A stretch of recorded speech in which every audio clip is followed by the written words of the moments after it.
During my lowest, pinipilit ko siya. Even with the days na ayokong bumangon.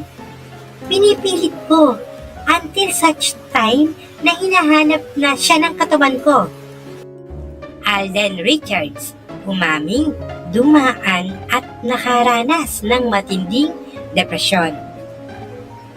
Sa wakas, inamin ng Asia sa multimedia star na si Alden Richards na hindi pa talaga niya masasabi na totally recovered na siya sa naranasang depresyon last year.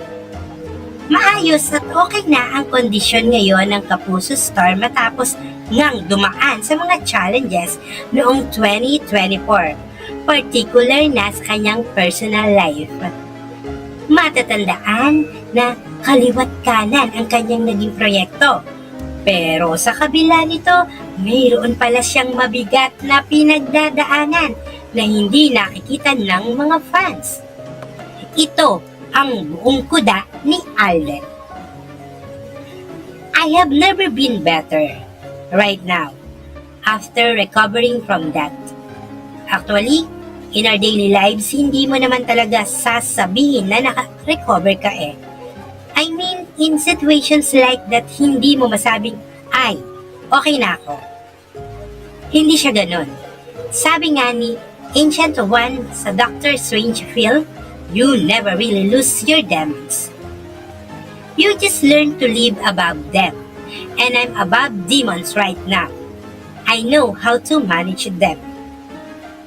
During my lowest, pinipilit ko siya.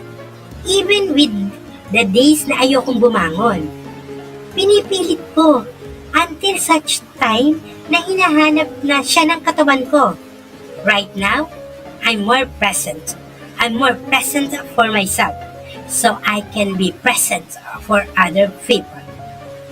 Sabi pa niya noong at Box Office King, nakatulong sa kanya ng malaki ang sunod-sunod na proyektong ginawa niya pati ang pagbibisikleta, pagtakbo at pag-workout. Richard Reyes Fulkerson Jr., known professionally as Alden Richards, is a Filipino actor, entrepreneur, television personality, and singer, known for his leading man roles in romantic and historical drama in television and movies.